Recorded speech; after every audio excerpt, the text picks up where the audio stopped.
Good evening, Norris Lee, and welcome to our weekly Torah review on the hot issues. Tonight we deal with the question of Borat and Giuliani, and we talk about are sting operations permissible according to Jewish law.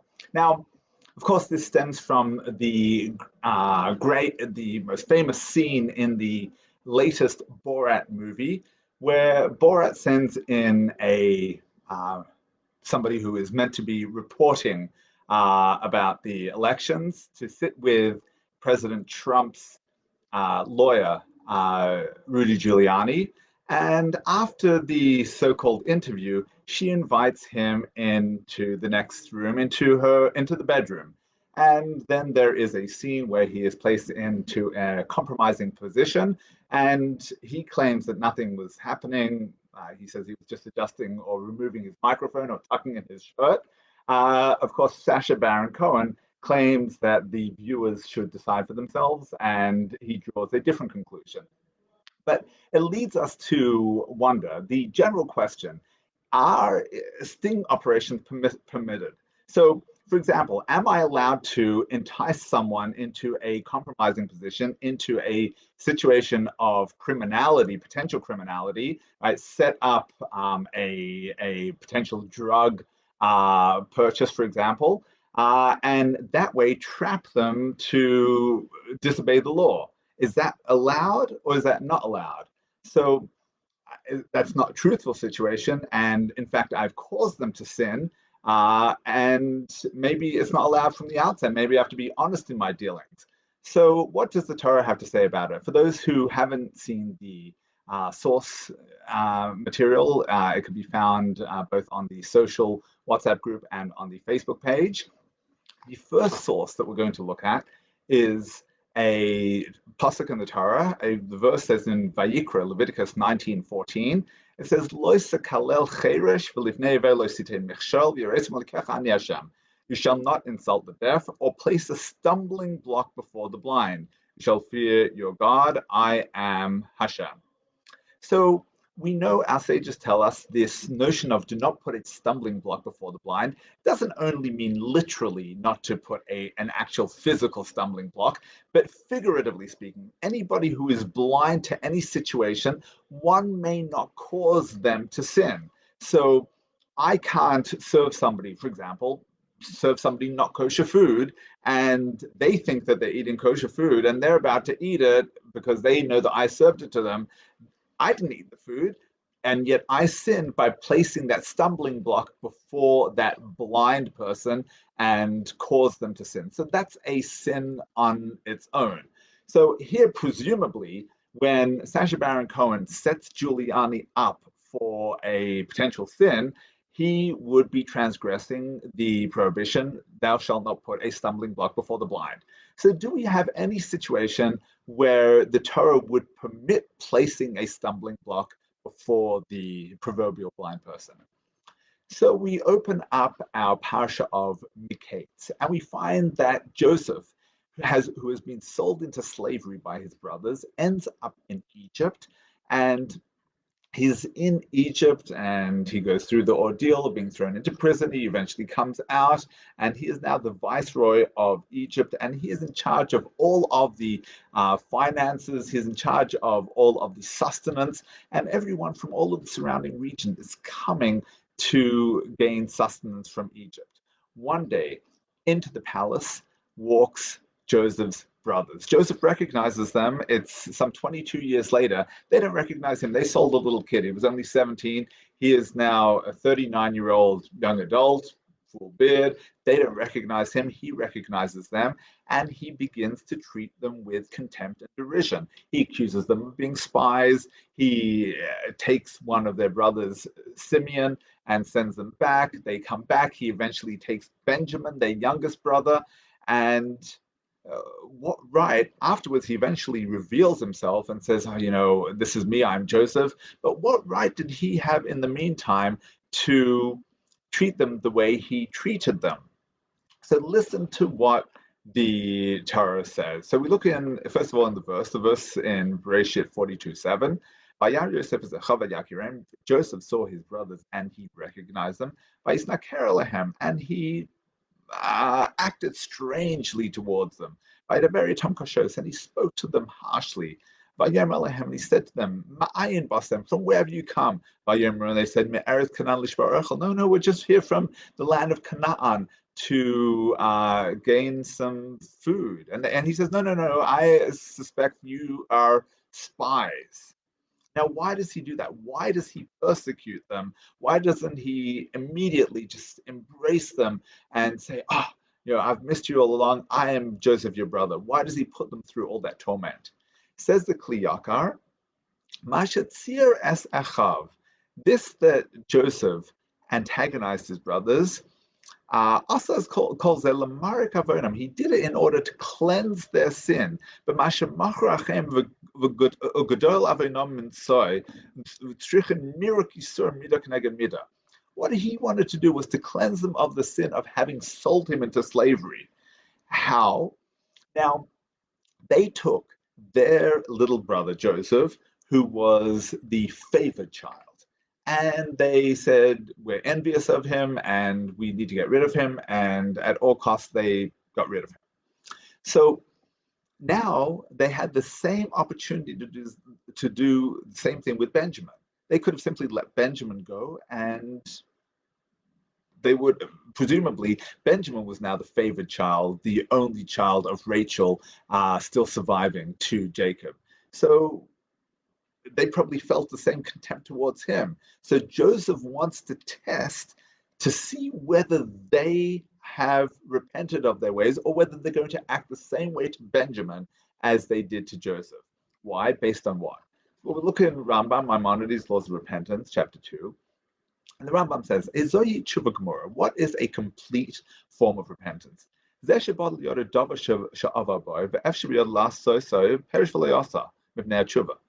in order to completely do repentance, you need to have an opportunity of the same sin that you originally committed, and it comes before you, and yet you do not fall prey to that sin second time round. Not because you have any extra fear of anybody or you're too weak. How is this? Let's say he engaged in illicit relations, and now he's in the same situation with the same person, and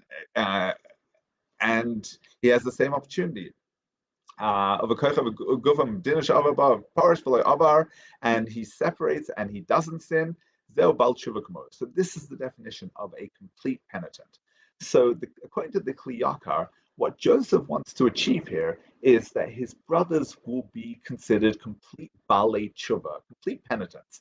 And the only way to achieve that is to place them in exactly the same situation that they were in originally when they sold him into slavery. So had they abandoned their brother Benjamin, they would have not fulfilled their desire to do teshuvah. But if in the situation, or even a worse situation, because really they weren't under duress previously, but now they could claim their lives were on the line and the lives of their children, and they could simply let Benjamin go, and yet they don't. They stand up for him, and Judah says, take me rather than Benjamin. So now Joseph can prove that they've indeed done teshuvah, they've repented, and so that's why he subjects them to all of this torment. Now, bring it back to our example. So let's say that Sacha Baron Cohen's intentions were true, were real, were pure, and Rudy Giuliani had a sordid past of taking advantage, perhaps, of people, of his status, of young women. The only way to demonstrate that he had done teshuvah would be to set him up with this sting operation, this Joseph and his brothers circumstance. And if he would then pass the test and not succumb to the same temptation that he might have succumbed to previously, then that would show that he's indeed a perfect penitent. Now, the problem with that suggestion, just tangentially, not from a halachic perspective, but just from a movie factual perspective, is it could be that Sacha Baron Cohen did this stunt, tried to pull off this stunt on others, and they did in fact pass the test. We don't know that because that would not make for a good movie. But here, the one situation where he could point to and say this man didn't pass the test, that makes for good cinema. And so that's all that we see in front of our eyes. But if we had to uh, present Baron Cohen in a positive light, then perhaps this is what he was trying to bring out the teshuvah on the part of his unsuspecting victims. Okay. Let us, but still, so we have the first example of and the ability to be able to entice someone to sin, not exactly sinning, with the opportunity to be able to get out of it at the 11th hour or choose not to sin. If we do, this is our first exception to not placing a stumbling block before the blind. If I would serve them the non-kosher food, then that would be obviously I've placed a stumbling block. There's no way that they can get around it because maybe they don't even know. In this case, I'm hoping that the brothers will make the right choice. And so the Torah seems to suggest that there are situations where I can place that stumbling block with the hope that they will not stumble.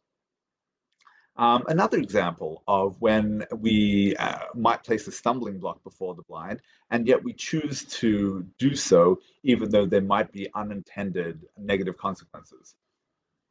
So the Shulchan Aruch, the Code of Jewish Law, tells us, "Ha'over al davar isur," one who, what is the power of a beth din? So let's say that there is a recalcitrant husband. A fella says, "I'm not going to give a get to my wife." And so we need some form of punishment in order to bring him to do the right thing. So we decide we're going to excommunicate him. By excommunication, practically speaking, it means we might deny him shul membership, we'll deny him an aliyah to the Torah in shul, all sorts of repercussions for his misdemeanors. But here's the problem. If we deny him shul membership and we deny him engagement in the community, then maybe he'll just say, yeah, forget this. The Jews don't want me. I'll just join my local church or I'll just abandon all my Judaism. So maybe that's a concern. Maybe we run the risk, and by excommunicating him, we're potentially placing a stumbling block before the blind, because now he will go and do things that we're now causing him to sin. He's going to throw his Judaism out the window because we didn't give him an aliyah to the Torah. So maybe we shouldn't do that because that would lead to unintended negative consequences. Nevertheless, says the Shulchan Aruch and the Ramah, over al davar is sort of bottom page one who transgresses a prohibition, minadan osel alta. So the Beth Din has the ability to excommunicate him immediately. Says the Ramah, minadan lemishu chayiv nidui afil yesh lachosh al yidei kain yetzel l'tabus roa and lachosh b'kach. Even if there is concern that that might lead him to further misbehavior, further misdemeanors, that's not a concern. And the sages explain, the commentaries explain, because if that were the case, then the Beth Din would have no power whatsoever. Because any time they would try to enforce the law, would be concerned, oh, you can't enforce the law. Discipline might make people completely be turned off. And this is something that we need to think about as well as educators and as parents. If sometimes we say to ourselves, I'm not going to discipline my children because that might turn them off completely. If I, tell them that they have to be home on Friday night for Shabbat meal, maybe they'll just throw their whole Judaism out the window and they'll intermarry because I was too harsh on them. No, that's not considered placing a stumbling block for the blind. We have to take the measures to be able to bring our children to do the right thing, and that's what the Shulchan Aruch says here. It's not considered to place a stumbling block before the blind if we're trying to bring people to do the right thing.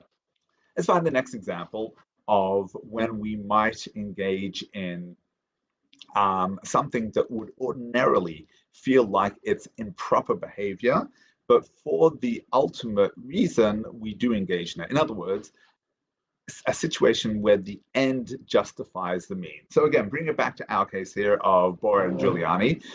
Presumably, it was unfair to place him in that compromising position.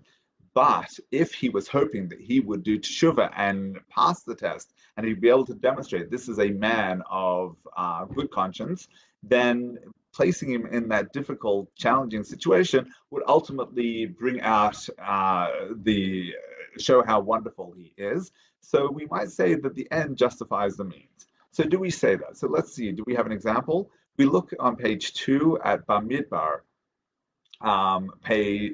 chapter 5, verse 23.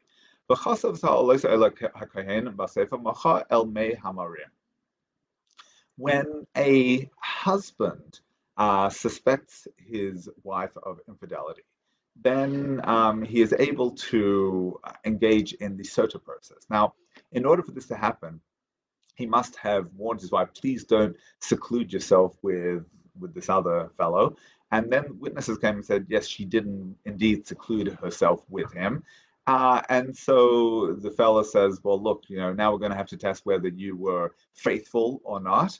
And she drinks the sota bitter waters. Now, the sota bitter waters are made up of the name of God inscribed on parchment, which is then erased into water, and that's what she drinks. Now, normally we wouldn't erase the name of God. To erase the name of God is one of the worst sins, right? To erase God's name.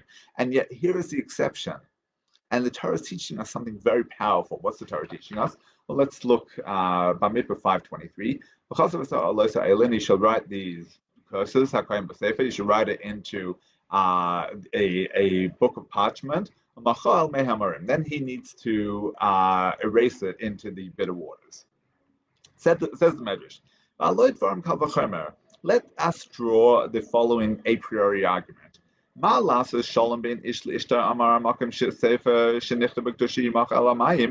for the purposes of creating peace, shalom bayis, peace between husband and wife, the Torah has allowed us to erase God's name.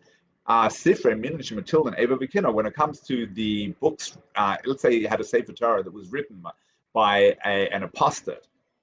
You might think, well, it's a Sefer Torah. You can't destroy a Sefer Torah. No. In that case, the Sefer Torah should be destroyed. That should be destroyed. Why? And we even destroy God's name. Rabbi Akiva says that wasn't written with sanctity. Even sometimes something is written for sanctity, but it's written for the reasons of shalom, we could even destroy it. So here, the assumption is that the lady is going to be found innocent, is going to be acquitted, and it's going to bring greater shalom, greater peace between husband and wife. And that being the case, we are permitted to erase God's name. So here we find a situation of the end, shalom, justifying the means, erasing God's name. So again, maybe back to our case of a sting operation, or the Borat Giuliani case, if ultimately he wants to be able to demonstrate that Giuliani is a good man, then maybe the means, which were a little crooked, maybe would be justified in order to be able to demonstrate the ultimate outcome. Okay. Now, how about from the girl's perspective? It's one thing we've said that lifnei iver lo sitei michshol, not to put a stumbling block before the blind, but what if the girl had to really subject herself to an improper situation? Is she allowed to sin in order to bring out that greater good, or subject herself to potential sin in order to, let's say, probably, Sacha Baron Cohen wanted to show that Giuliani was not an appropriate leader for the American people, or appropriate as a lawyer for the leader of the American people. And so, in order to demonstrate that situation, would the actress have been allowed to place herself into a compromising situation? So, we actually have two examples of where that occurs in the Torah. We have Esther, who submits herself to King Achashverosh, and probably more clearly is the situation of Yael, who, during the time of the prophetess Deborah, they're fighting against Sisera and his armies, and Yael entices Sisera into her tent, seduces him, and kills him. And that's how the battle ends. But is she allowed to seduce him? Is she allowed to put herself into that situation in order to bring about that ultimately happy ending? But was the situation a problem in order to get to that place? So the Gemara in Nazir 23b says as follows: a sin committed for the right reasons is better than a mitzvah committed for the wrong reasons. Very powerful. But the Gemara says, no, that doesn't make any sense. No,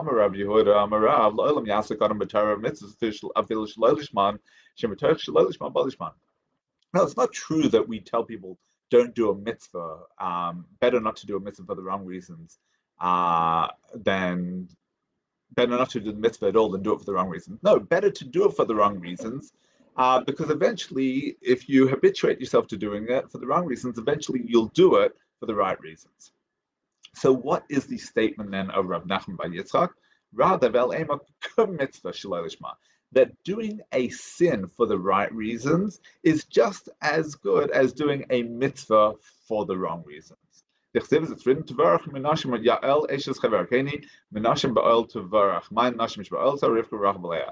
that Yael, with her act of seducing Sisera, was as great as our matriarchs, Sarah, Rivka, Rachel, and Leah. So here we see the Tanakh, the Navi, the prophet, extols her actions, even though she acted inappropriately. Yet she acted inappropriately in a way that would ultimately bring the salvation of our people. So it would seem that one might be able to engage in a forbidden activity in order to